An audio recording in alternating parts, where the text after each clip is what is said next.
लेकिन घर जाते जाते सब भूल जाता। कारण क्या है? एक 9 छेद का घड़ा है जिसमें 9 छिद्र है।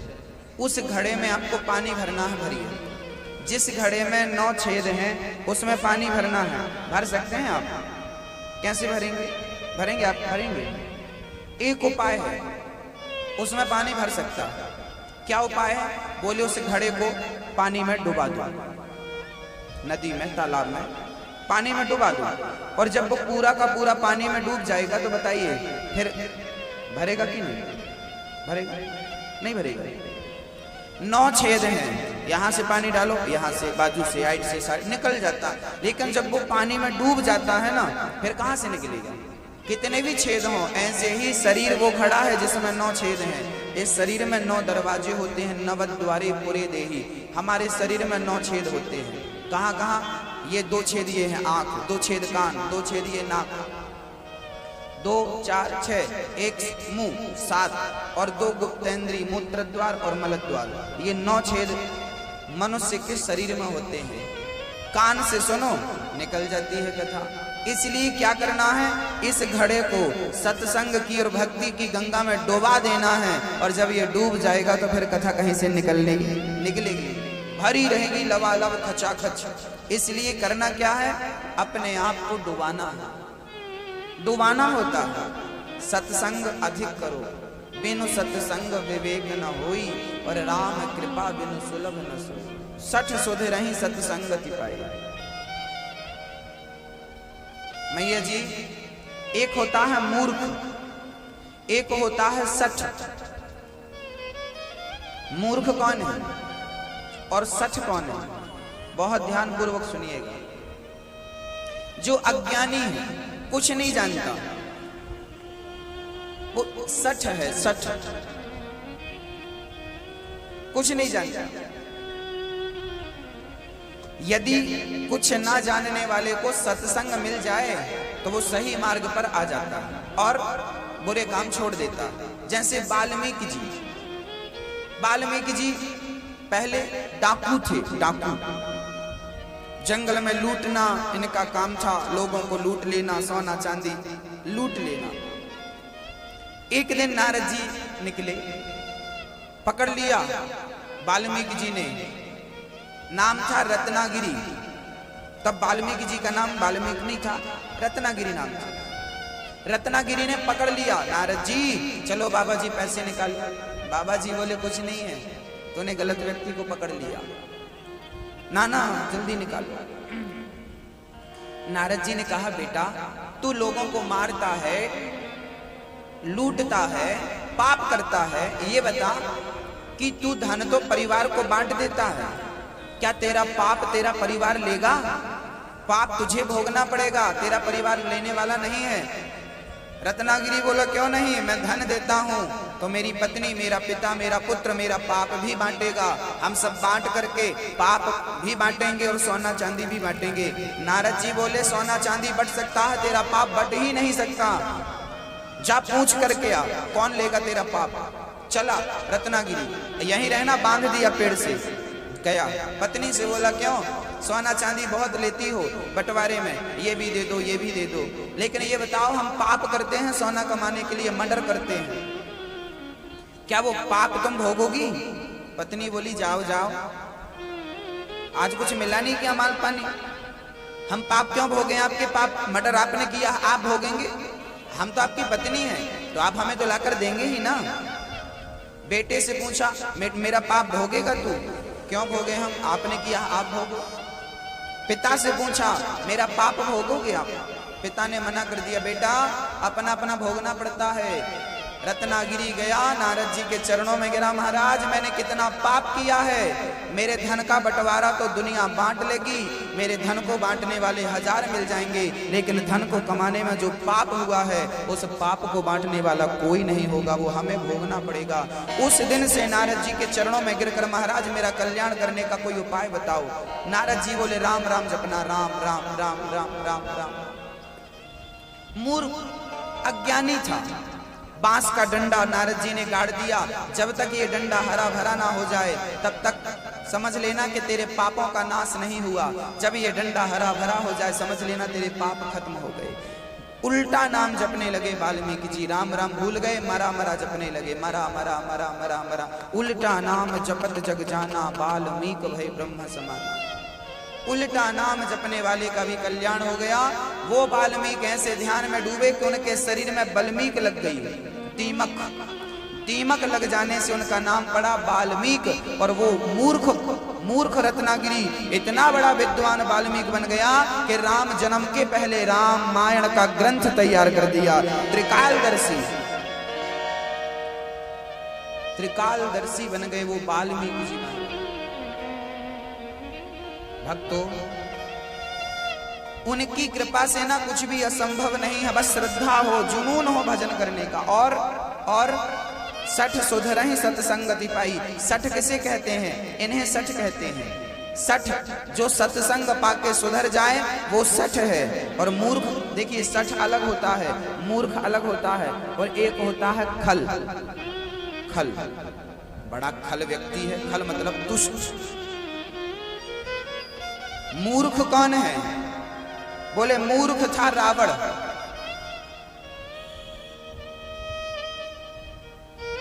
सठ थे वाल्मीकि जी, पहले सत्संग पाए सुधर गए। सठ सुधरहि सत्संगति पाई। जो सत्संग पाके ज्ञान पाकर सुधर जाए वो समझदार है। मूर्ख कौन है?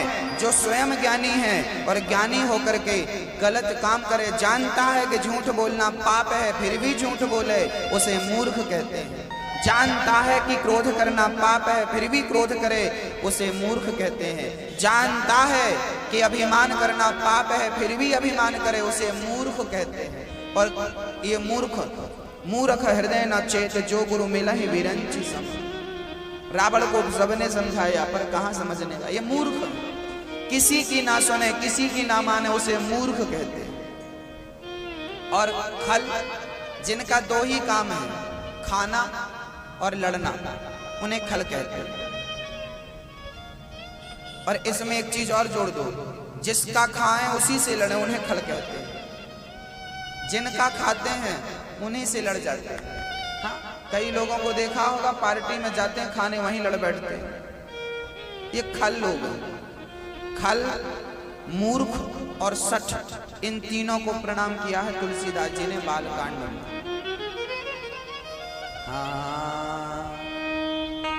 भगवान मथुरा से गोकुल की ओर रवाना हो रहे हैं। जहां भक्त हैं वहां भगवान है।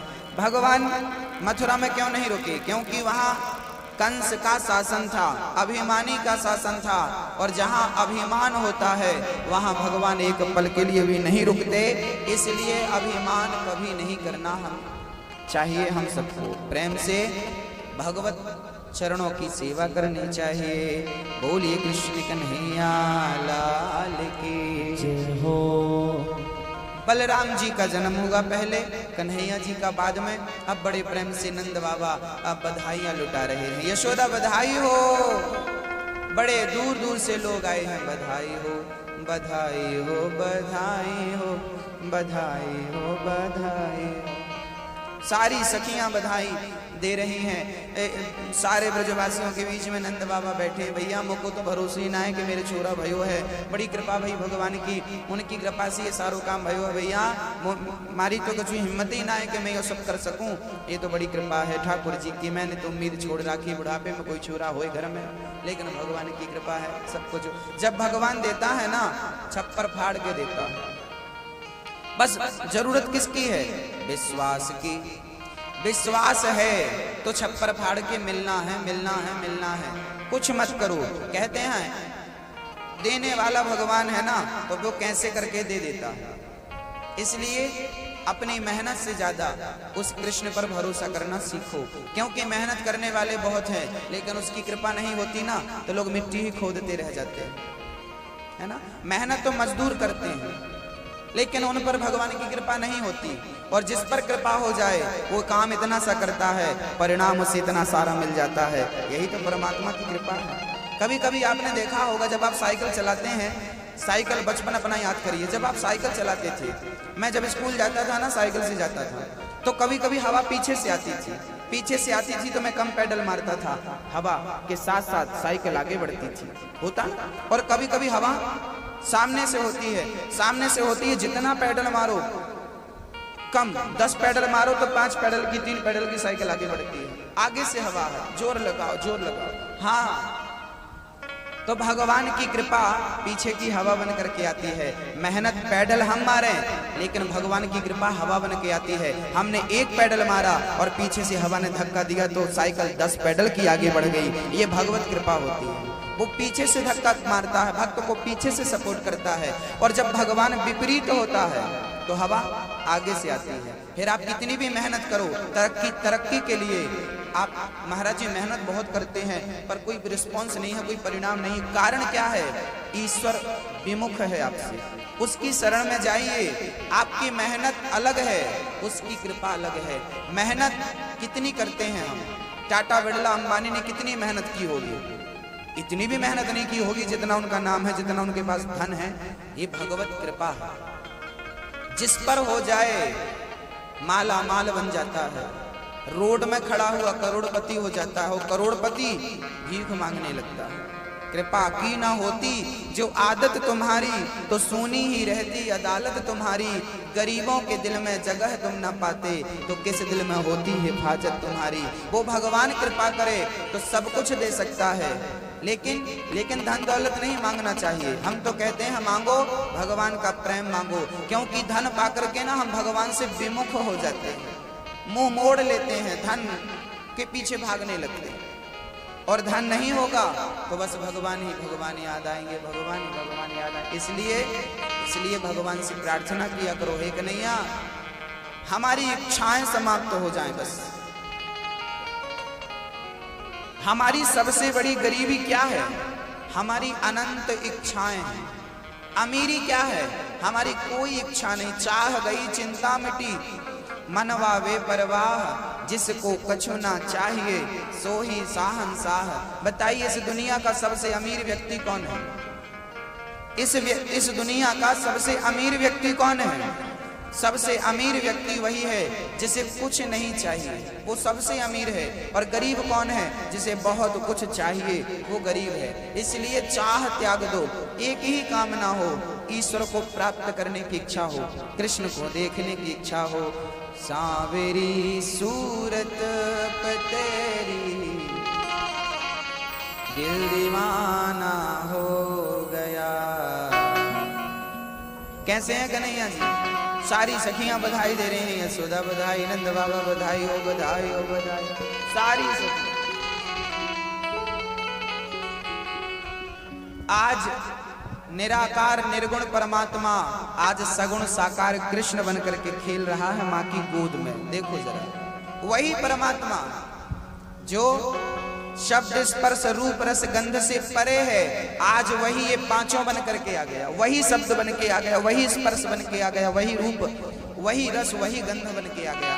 लो, परमात्मा ही जो सबसे परे है, आज वो जो निर्गुण है, निराकार है, आज वही सगुण साकार बन के बैठा है माँ की गोद में। और हम कह रहे हैं, कैसी है छवि उनकी? ओ सांवरी सूरत पे तेरी दिल दीवाना हो गया। प्रेम से उठाइए हाथ, बजाइए ताली और चरणों में प्रणाम करिए भगवान के। हाथ ऊपर, जय हो। हरि बोल, हरि बोल, हरि बोल।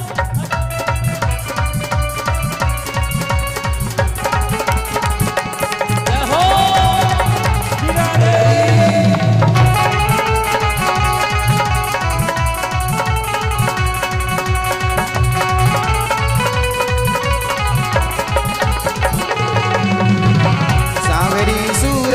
पे तेरी दिल दीवाना हो गया। सांवरी सूरत पे तेरी दिल दीवाना हो गया। सांवरी सूरत पे तेरी दिल दीवाना हो गया।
एक तो तेरी आंख मोटी दूसरा कजरा लगा, एक तो तेरी आंख मोटी दूसरा कचरा लगा,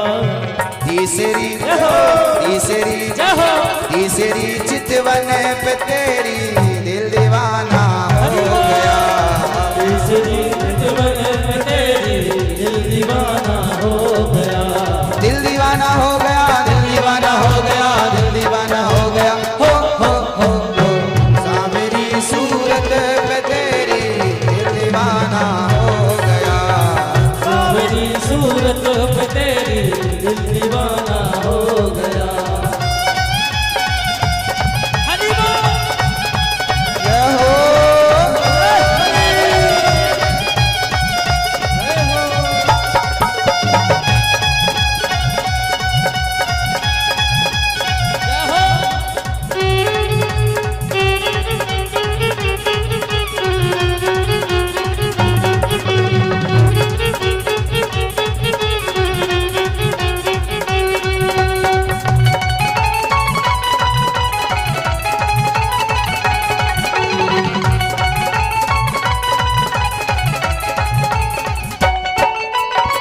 एक तो तेरे होठ पतले दूसरी लाली लगी, एक तो तेरे होठ पतले दूसरी लाली लगी, एक तो तेरे होठ पतले दूसरी लाली लगी, एक तो तेरे होठ पतले दूसरी लाली लगी, तीसरी मुस्कान पे तेरी दीवाना हो गया, तीसरी मुस्कान पे तेरी दिल दीवाना हो गया, दिल दीवाना हो गया, दिल दीवाना हो गया, दिल दीवाना हो गया, हो सावरी सूरत पे तेरी दिल दीवाना हो गया, सावरी सूरत पे तेरी दिल दीवाना हो गया। हरि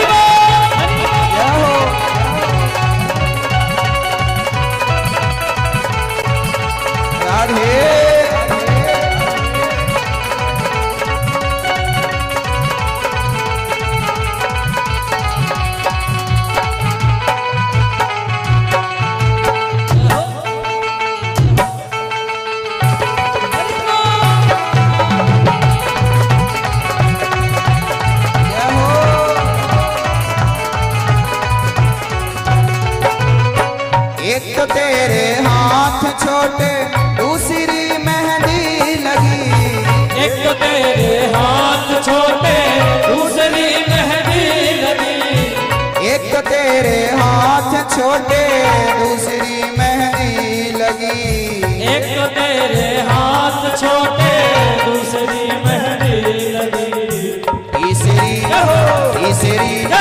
तीसरी मुरली पे तेरी दिल दीवाना हो गया, तीसरी मेहंदी पे तेरी दिल दीवाना हो गया, दिल दीवाना हो गया, दिल दीवाना हो गया, दिल दीवाना हो गया, हो सावरी सूरत पे तेरी दिल दीवाना हो गया, सावरी सूरत पे तेरी दिल दीवाना हो गया, सावरी सूरत पे तेरी दिल दीवाना हो गया, सावरी सूरत पे तेरी दिल दीवाना हो गया।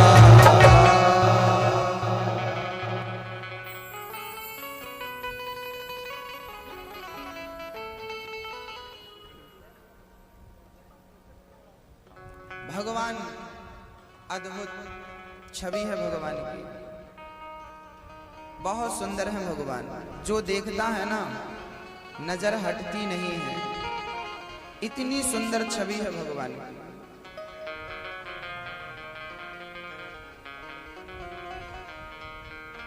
मन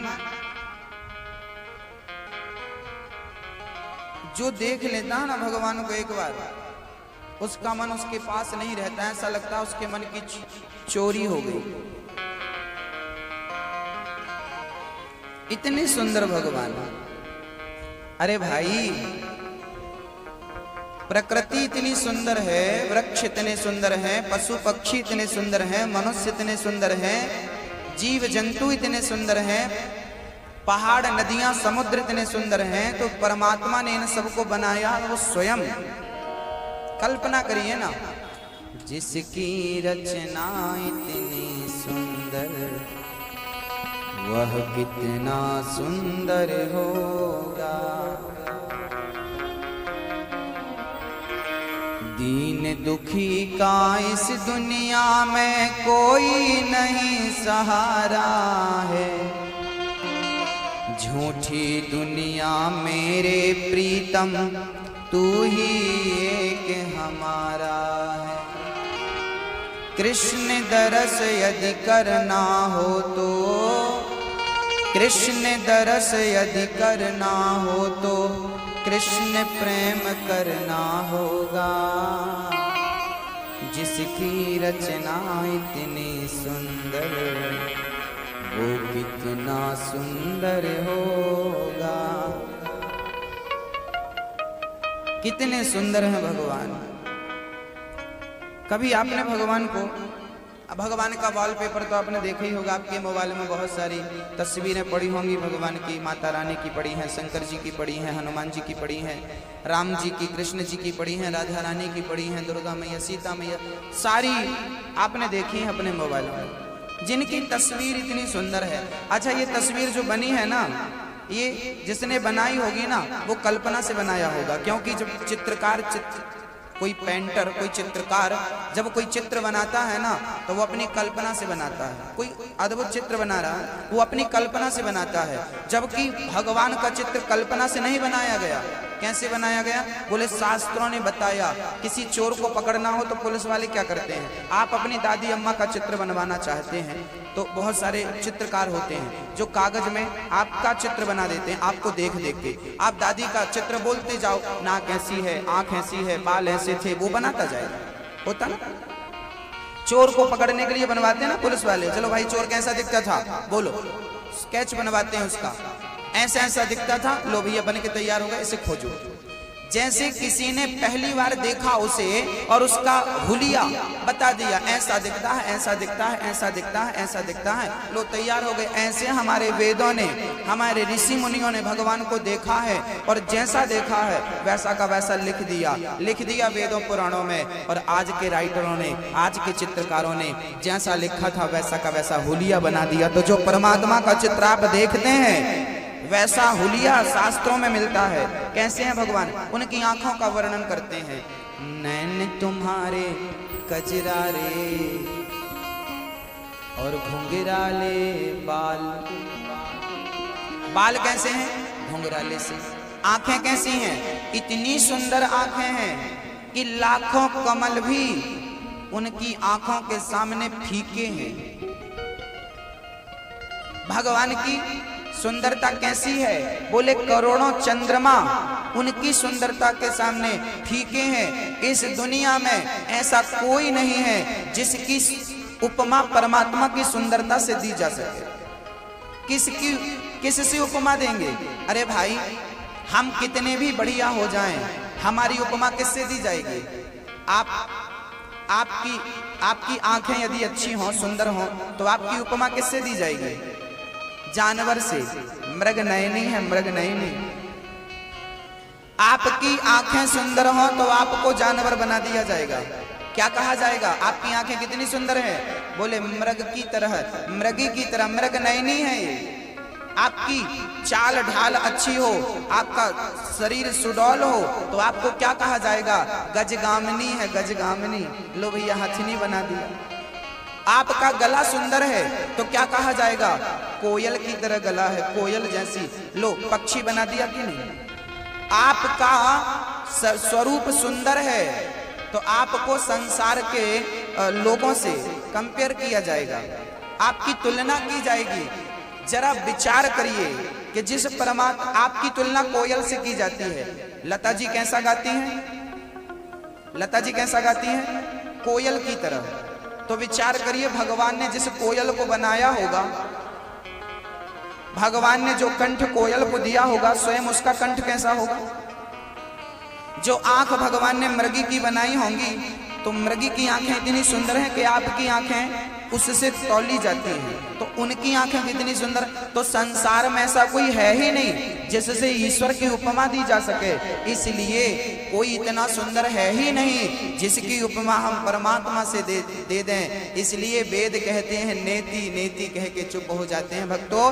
परमात्मा करोड़ों करोड़ों चंद्रमाओं की तरह, जितने करोड़ों चंद्रमा मिलकर की उनकी सुंदरता होगी, उतना सुंदर भगवान के पांव का नाखून है, ऐसा देवी पुराण में लिखा है। इतने सुंदर नाखून है, नख है, भगवान के गाल, भगवान की होंठ, भगवान की आंख, भगवान का ललाट, भगवान का वक्षस्थल, भगवान की भुजाएं, भगवान के पांव, भगवान की कमर, भगवान की अद्भुत सुंदरता है। क्या कहें, जो देखता है देखता रह जाता, इतने सुंदर है भगवान। कभी एक बार उनकी कल्पना तो करिए, कितने सुंदर उनकी मूर्तियां कितनी सुंदर होती हैं। हाँ, कितनी सुंदर है। अरे इंसानों की भी मूर्तियां मिल जाएंगी, लेकिन परमात्मा की मूर्ति के सामने इंसान की मूर्ति इतनी सुंदर नहीं होती। किसी मंदिर में जाकर भगवान कृष्ण को देख लेना, कितने सुंदर हैं भगवान मंदिर में। अरे जिनकी मूर्तियां इतनी सुंदर हैं, जिनकी आकृति इतनी सुंदर है, वो परमात्मा साक्षात कितने सुंदर होंगे भक्तों। कहते हैं कि उस परमात्मा की सुंदरता में हम यदि जाएं तो ना वाणी काम करेगी, ना आंख काम करेगी। वो परमात्मा वाणी से परे है, उस परमात्मा की सुंदरता वाणी से नहीं की जा सकती। जैसे गूंगा को रसगुल्ले खिलाओ, गुलाब जामुन खिलाओ, और गुलाब जामुन खिलाकर पूछो कैसी लगी, तो गूंगा क्या जवाब देगा? अच्छी तो लगी, लेकिन जवाब नहीं दे सकता क्योंकि गूंगा है। ऐसे ही भगवान की सुंदरता के सामने सब लोग गूंगे हैं, कोई जवाब ही नहीं दे सकता कि वो कैसा है। जैसे रसगुल्ला खाकर गूंगा कुछ बोल नहीं सकता, ऐसे परमात्मा को देख करके कोई कुछ बोल ही नहीं सकता। उसकी सुंदरता के सामने सब गूंगे हैं, नेति नेति कह के सब चुप हो जाते हैं। ऐसे भगवान आज यशोदा के गोद में खेल रहे हैं। पालने में मैया ने लिटाया, झूला झुलाया। उसी समय 6 दिन के हुए भगवान के पूतना मौसी पधार गई। पूतना को कंस ने भेजा, जाओ जितने बच्चे पैदा भये हैं सबको जाए के मार डालो। पूतना मौसी चल पड़ी। उनका खुद का मायावी थी ना, पूतना उड़ती थी, उड़ती हुई चली। गोकुल में बहुत धूम चल रही थी, धूम मची थी, लाला के जन्मोत्सव की बधाइयां चल रही थी। बधाई हो बधाई। पूतना वहां पहुंचती है।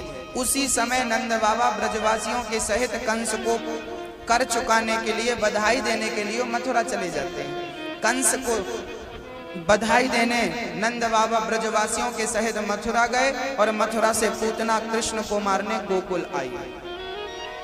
पूतना बड़ी भयंकर दिखती थी, राक्षसी थी ना, लेकिन वो पूतना माया जानती थी। उसने अपनी माया से अपना स्वरूप बदल लिया।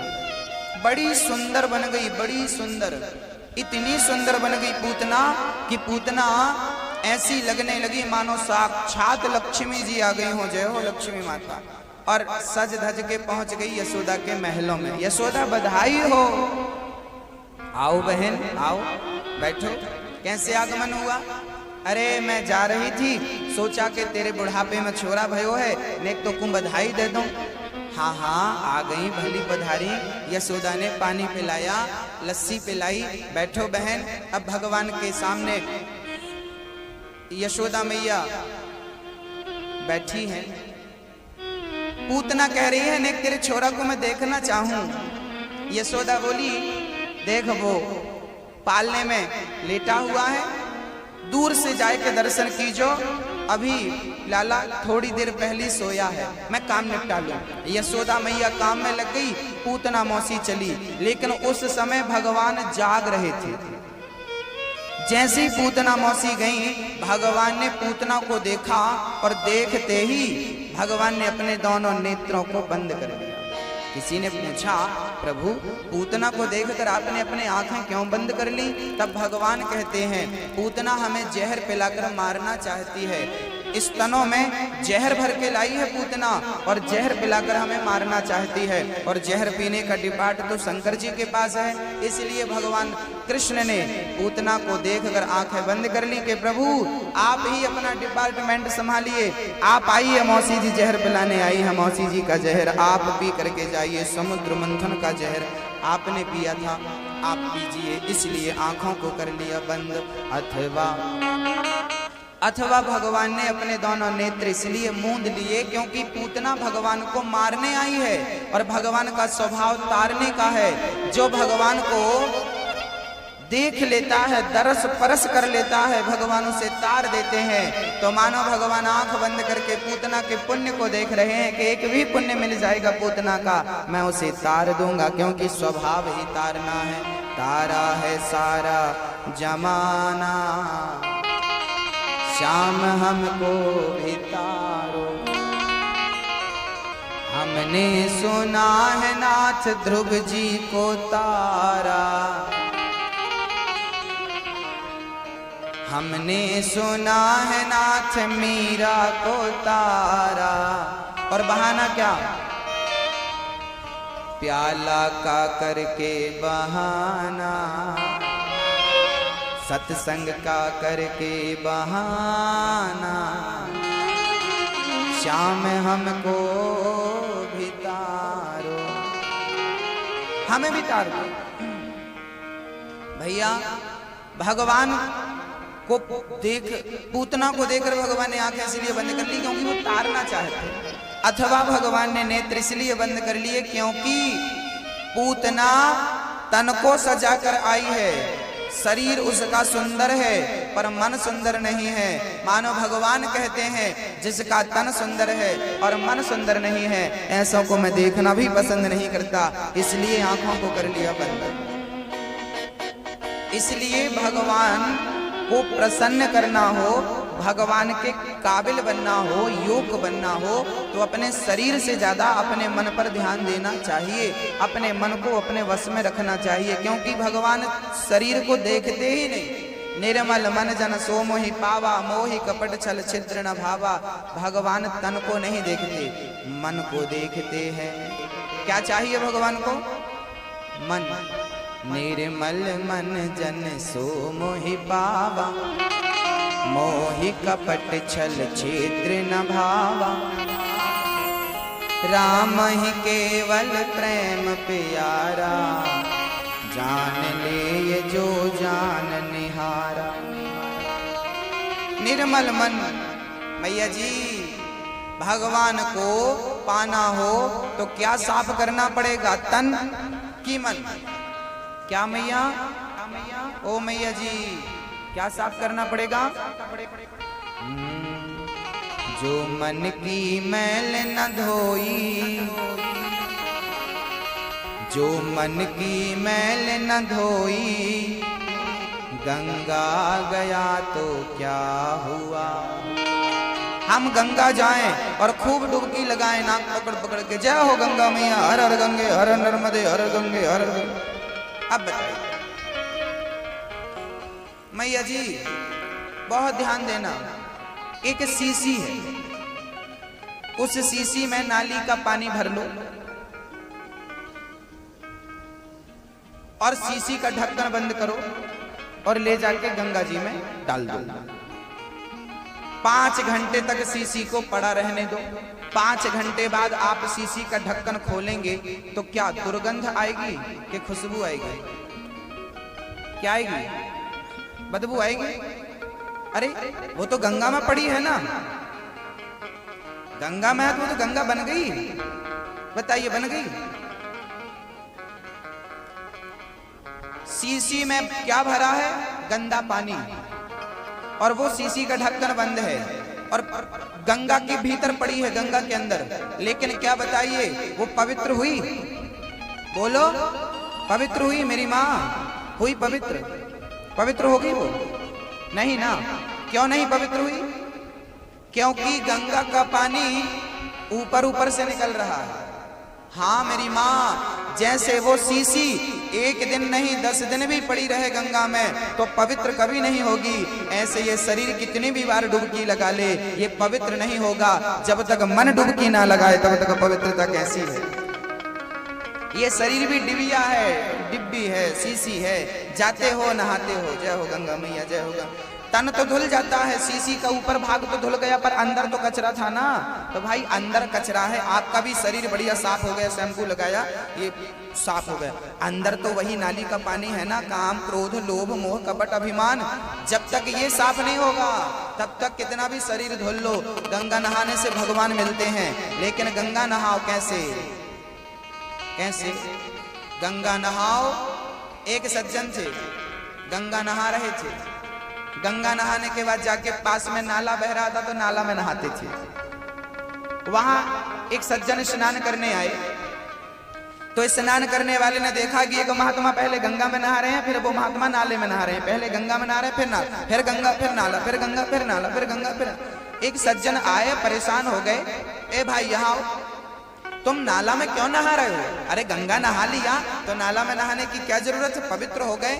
तो महात्मा जी बोले, भैया यही तो मैं तुझे समझाना चाहता हूँ कि जब तूने गंगा नहा ही लिया तो फिर झूठ क्यों बोलता है, चोरी क्यों करता है, कपट क्यों करता है, अभिमान क्यों करता है? ये सारा नाला ही तो है। झूठ बोलना नाले की तरह है, अभिमान करना नाले की तरह है।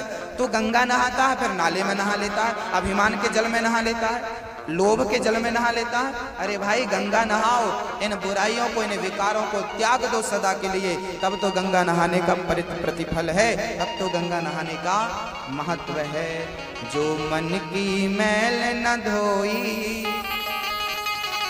गंगा गया तो क्या हुआ।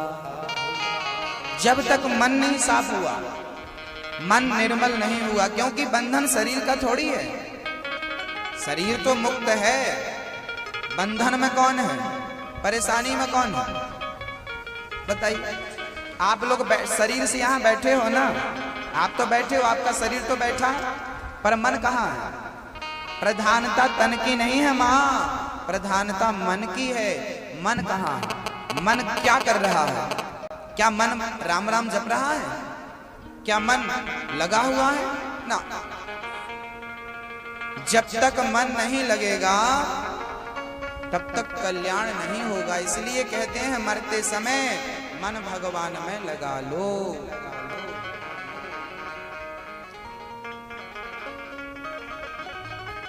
जब हम दीपक जलाते हैं ना तो उसकी जो लौ होती है ना ऊपर की तरफ जाती है, लेकिन उसको हवा लगे ना तो फिर वो स्थिर नहीं होती है, ऐसे हिलती रहती है। दीपक की ज्योति हिलती रहती है, और हवा बिल्कुल ना लगे तो बिल्कुल स्थिर सीधा ऊपर जाती है कि नहीं? हाँ, यदि कामनाओं की हवा ना लगे तो मन आपको ऊपर ले जाएगा भगवान की तरफ। लेकिन ये हिलता क्यों रहे? क्योंकि कामनाओं की हवा चलती है। कामनाएं ये मिल जाए, ये मिल जाए, ये मिल जाए, ये मिल जाए, ये मिल जाए, ये मिल जाए, मिलता कुछ नहीं है, लेकिन कामनाएं बहुत हैं। कहते हैं जितना चादर हो उतना पांव पसारो। संतोष का चादर छोटा है, कामनाओं के पांव लंबे हैं, तो पांव बाहर जाएंगे ना। संतोष है नहीं, कामनाएं लंबी हैं, इसलिए कामनाओं को खत्म करो, इच्छाओं को खत्म करो। कामनाएं खत्म करो तो महान हो, नहीं तो कई बार जन्म हो जाएगा। इन कामनाओं की पूर्ति करते करते मर जाओगे। आपको लगता है चलो कामना पूरी कर लें, चलिए ठीक है, हमारी रसगुल्ला खाने की इच्छा हो रही है तो खा लेते हैं, इच्छा खत्म हो जाएगी। तो क्या खत्म होती है? एक बार खा लो फिर होती है, फिर होती है। चलिए भाई खा लेते हैं, भोग लेते हैं, भोग हो जाए इच्छा पूरी। लेकिन हो तो जाती है, लेकिन फिर हो जाती है। और याद रखना, आग में जितना घी डालोगे वो उतनी बढ़ेगी। तो आप मन की इच्छाएं पूरी कर रहे हैं, इसका अर्थ है कि आप कामनाओं में घी डाल रहे हैं, कामनाओं की आग में घी का सिंचन कर रहे हैं। इसलिए घी का सिंचन ना करें, जल का सिंचन करें, क्योंकि आग घी डालने से नहीं बुझती, आग तो पानी डालने से बुझती है। तो पानी क्या है? बोले संतोष ही पानी है। संतोष का जल डालिए, कामनाओं की आग में अपने आप कामनाओं की इच्छाएं बुझ खत्म हो जाएंगी। लेकिन हम घी डालते हैं, चलो भाई इच्छा हो रही है रसगुल्ला खाने की, खा लो, आज खा लिया कल फिर हो गई। आज ये इच्छा हो रही है, कल ये इच्छाएं हमें घुमा रही हैं, परेशान कर रही हैं। और बड़ी विचित्र बात है ना मैया जी, इच्छाएं पूरी नहीं होती है ना, आशाओं का हुआ खात्मा, दिल में तमन्ना बनी रही, जब परदेसी हुआ रवाना, सुंदर काया पड़ी रही। मैया जी बताइए, मौत आएगी कि नहीं? आना है ना, मरना है ना हम सबको। तो मरने के पहले मन को ठीक कर लेना चाहिए ना, मन को एकदम शांत कर लेना चाहिए, क्योंकि मौत सबको आनी है। आप लाख उपाय करो, करोड़ों की दवाई करा लो, लेकिन आप बचने वाले नहीं, कितनी भी जन्म पत्रिका दिखा लो। मरने से कोई नहीं बचा सकता, ना डॉक्टर बचा सकता, ना पैसा बचा सकता, ना पंडित जी बचा सकते। कौन बचा सकता है? कोई नहीं। मौत आनी है, इसलिए अच्छे कर्म करके मरो, अच्छा काम करके मरो, मन को शांत कर लो। मन की सारी कामनाएं क्या करो? जला के भस्म कर दो कामनाओं को। मैया जी गेहूं का दाना पानी में डालो, अंकुरित हो जाता है, फिर पौधा होता है, फिर बीज लगते हैं, फिर वो पकते हैं, और जब पक जाए तो फिर पानी में डाल दो, फिर वो अंकुरित हो जाएगा, फिर बीज लगेंगे, फिर वो पानी में डालो, फिर ये सिलसिला कभी बंद होगा? बताइए। करोड़ों जन्म, अरबों जन्म, खरबों जन्म, क्या ये सिलसिला कभी बंद होगा? पानी में डालो फिर अंकुरित होगा, फिर पौधा होगा, फिर बीज होगा, फिर पानी में डालो फिर अंकुरित होगा, फिर पौधा होगा, फिर वो फलेगा, फिर बीज होगा, फिर पानी में डालो। ये सिलसिला कभी बंद होने वाला है? बोलो मेरी माँ। जैसे जैसे गेहूं के दाने को पानी में डालो फिर अंकुरित हो जाता है, ऐसे आपके अंदर वासनाएं पड़ी हैं, ये बार बार अंकुरित हो जाती हैं, कामनाएं जाग जाती हैं, इच्छाएं बढ़ जाती हैं। क्या करना चाहिए? बोले गेहूं के दाने को तवा में डाल दो। तवा, गरम तवे पर डाल दो और गेहूं के दाने को थोड़ा सा भूंज दो। उसके बाद क्या होगा? जब वो गेहूं का दाना गर्म हो जाएगा ना, फिर उसे पानी में डाल दो। पानी में डालो, अब बताइए वो अंकुरित होगा? अब नहीं होगा। क्यों नहीं होगा? क्योंकि अब उसकी अंकुरित शक्ति जो थी वो तवे में रखने के बाद जब वो गर्म हुआ तो उसकी अंकुरित शक्ति अपने आप नष्ट हो गई। ऐसे ही हमारे अंदर वासनाओं के बीज पड़े हैं, ये वासनाएं कभी भी अंकुरित हो जाती हैं। क्या करना चाहिए? बोले सत्संग की आग में इन्हें गर्म करना चाहिए। इतना गर्म करो कि इतना गर्म करो कि इनके अंकुरित शक्ति हमेशा हमेशा के लिए नष्ट हो जाए। कामनाओं की जो अंकुरित शक्ति है, बार बार कामनाओं का जन्म होता है, ये जन्म ही ना हो, इसका प्रयास हम सबको करना चाहिए। क्या करना चाहिए? ज्यादा सत्संग करो, ज्यादा भजन करो, तो कामनाएं खत्म होंगी अपने आप। भजन ना करो, कीर्तन ना करो, कामनाएं आपको परेशान करती हैं। व्यक्ति परेशान क्यों है? अपनी कामनाओं से परेशान है, अपनी इच्छाओं से परेशान है। ज्यादा भजन करो, अपने आप कामनाएं शांत हो जाएंगी, इच्छाएं शांत हो जाएंगी, अपने आप सुखी हो जाएंगे। मौत आएगी, उसके पहले कामनाओं को जलाकर भस्म कर दो, नहीं तो कोई नहीं बचा सकता आपको। हम सब जाएंगे, आशाओं का हुआ खात्मा, दिल में तमन्ना बनी रही, जब परदेसी हुआ रवाना, सुंदर काया पड़ी रही,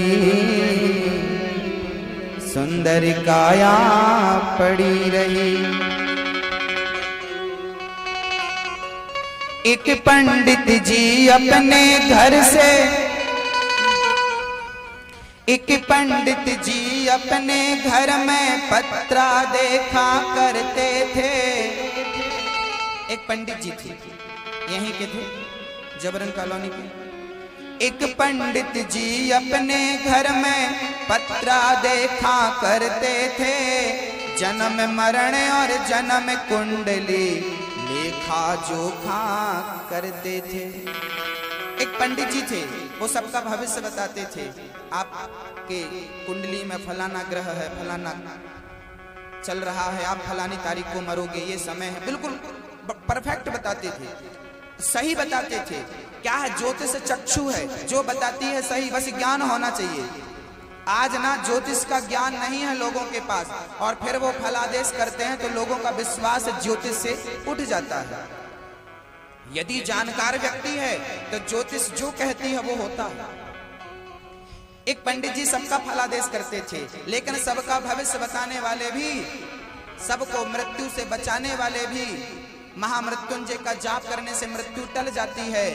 तो बताइए कब तक टलेगी? एक बार टलेगी, 2 बार टलेगी, 3 बार टलेगी, लेकिन अंत में हम सबको जाना। पंडित जी सबका भविष्य बताते थे, लेकिन जब मौत आई तो पंडित जी को भी। एक पंडित जी अपने घर में पत्रा देखा करते थे, जन्म मरण और जन्म कुंडली लेखा जोखा करते थे। जब मरने का टाइम आया, जब मरने का टाइम आया, पोथी उनकी धरी रही। जब परदेसी हुआ रवाना, सुंदर काया पड़ी रही। बताइए, मौत ने छोड़ा? ये तो थी पंडित जी की बात, हम सबकी बात है। अब आप लोगों की बात करते हैं। एक सेठ दुकान पर बैठा, घटा नफा सब जोड़ रहा।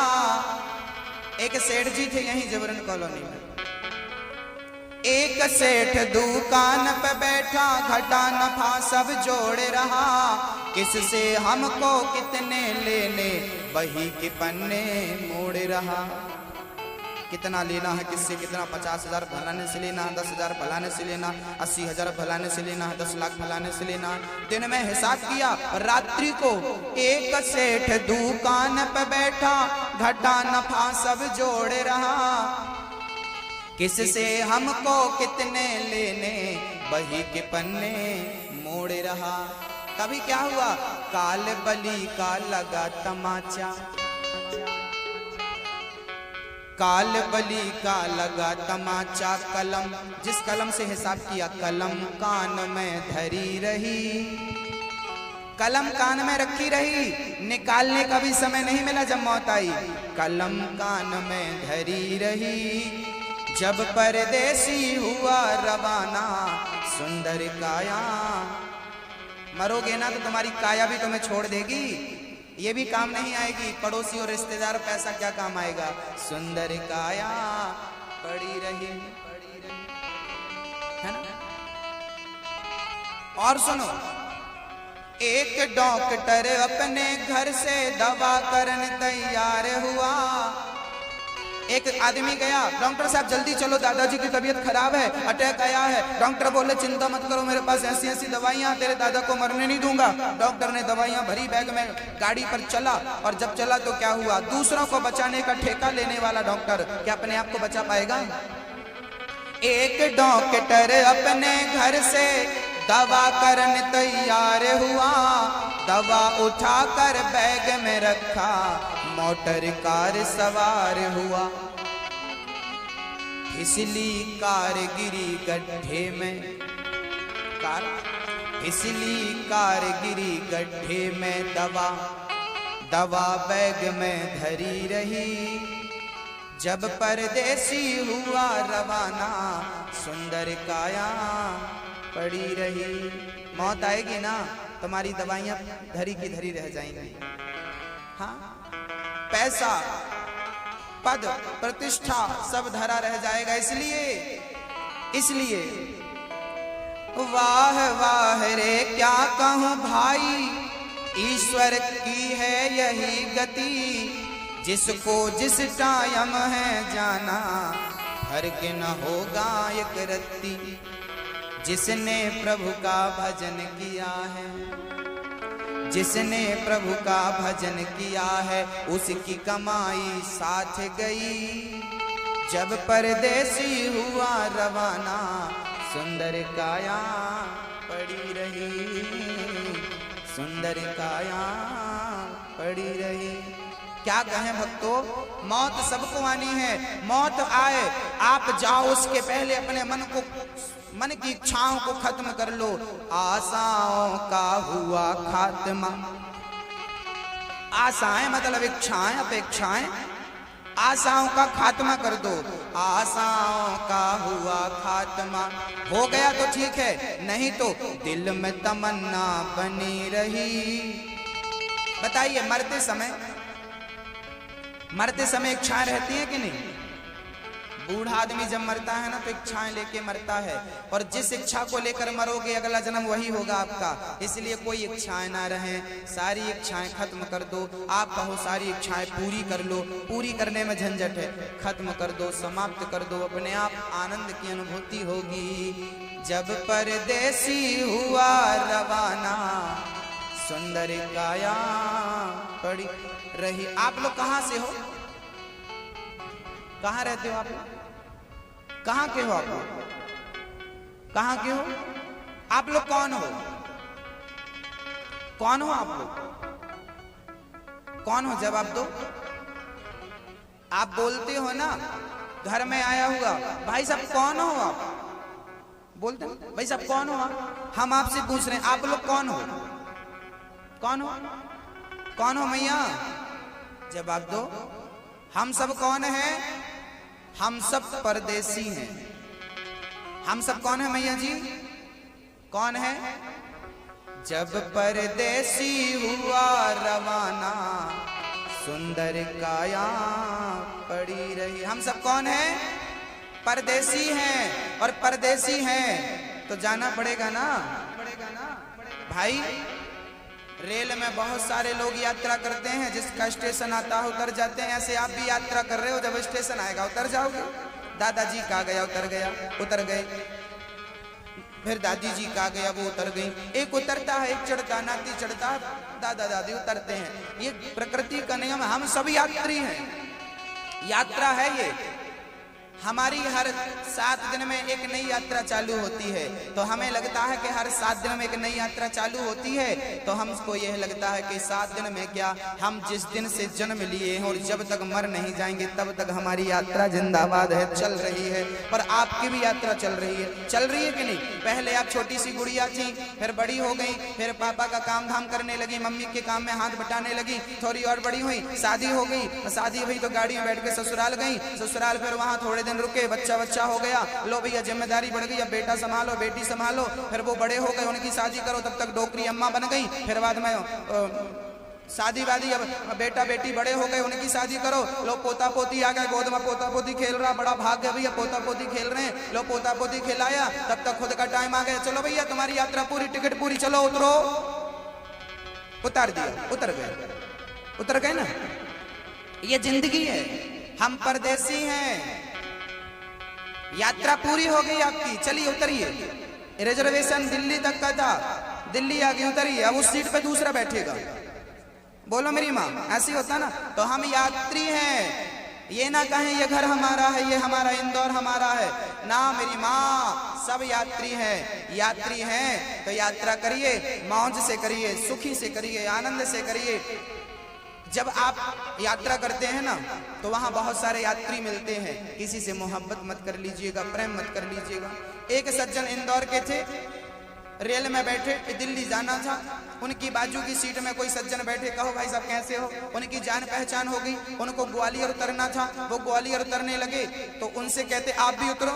नहीं नहीं हम नहीं उतर सकते, हमें दिल्ली जाना। नहीं नहीं हमने इतनी देर आपसे बात करी है, इंदौर से लेकर अभी तक बतियाए हैं, अब आपको उतरना पड़ेगा हमारे साथ। उसने कहा तेरा दिमाग खराब होगा, हमें दिल्ली जाना, हम ग्वालियर कैसे उतर जाए, चल तू अकेला जा। नहीं नहीं नहीं हम तो आपके बिना रह नहीं सकते, अब हमने आपसे बात की है, आपसे प्यार हो गई, अब हम आपके साथ रहेंगे।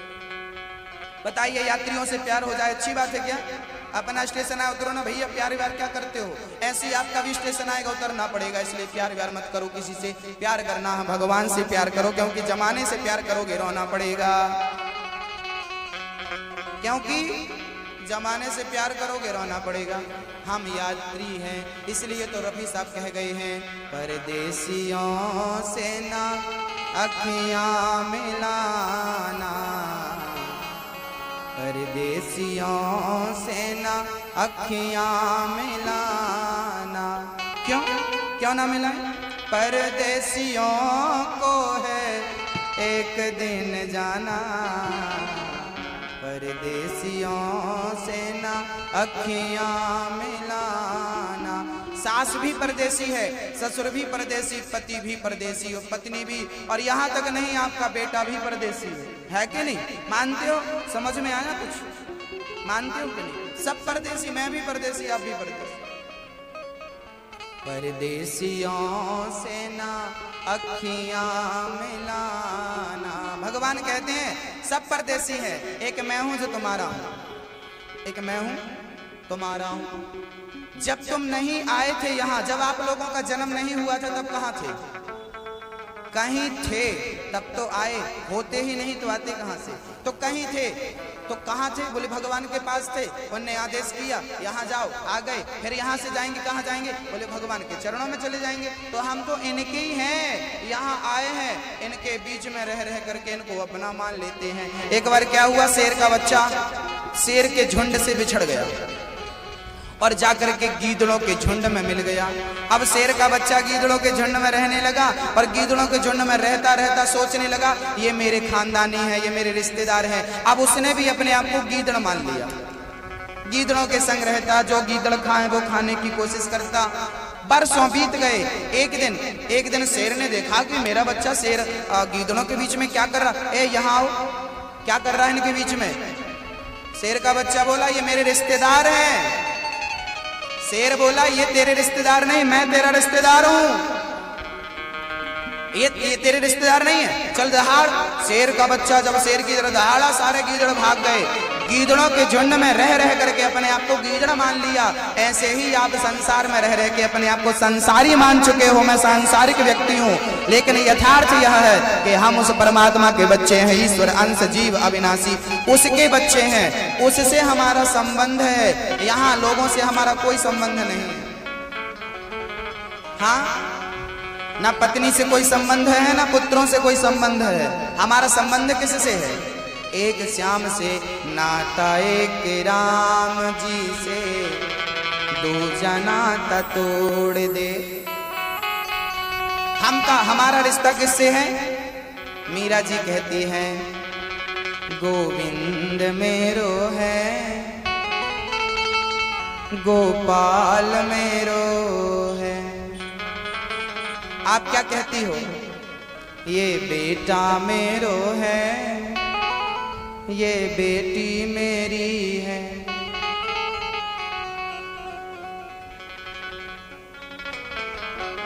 ये पत्नी मेरी है, ये पति मेरा है नहीं। मेरी माँ, किसी के मुंह से नहीं सुना होगा, पति मेरा है ही नहीं, पत्नी मेरी है ही नहीं, बेटा मेरा है ही नहीं, मेरे कौन? गोविंद मेरो है, गोपाल मेरो है, वही मेरे हैं। मान लो या ना मानो। अब हम क्या होता है ना, उस सत्यता को स्वीकार नहीं करते।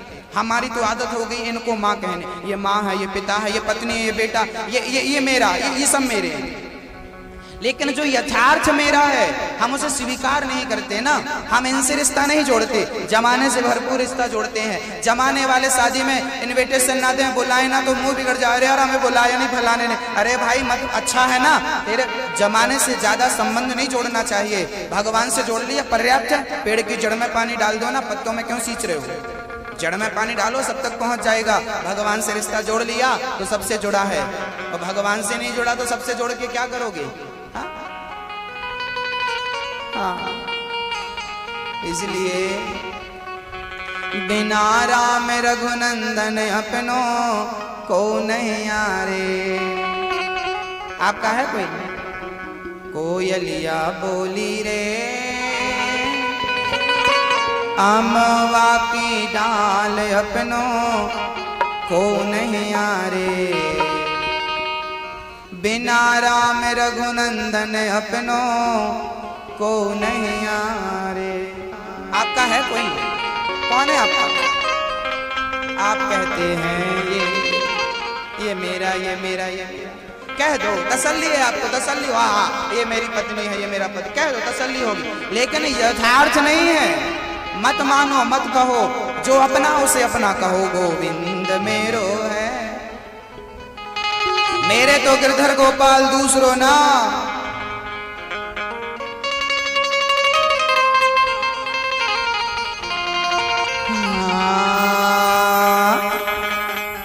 बिना राम रघुनंदन अपनों को नहीं यारे। पति आपसे कहता है मैं बहुत प्यार करता हूं। पति कहता है सुनो, हाथ पकड़ के कहता सुनो मैं तुमसे बहुत प्यार करता हूं। और वही पत्नी जब मर जाती है तो फिर दूसरी का हाथ पकड़ लेता, सुनो मैं तुमसे बहुत प्यार करता हूं। अब बताओ ये सही कह रहा था क्या पहली वाली से? ये पहली वाली से भी वही कहता है। और शादी के बाद वो मर गई, 2-4 साल के बाद मर गई।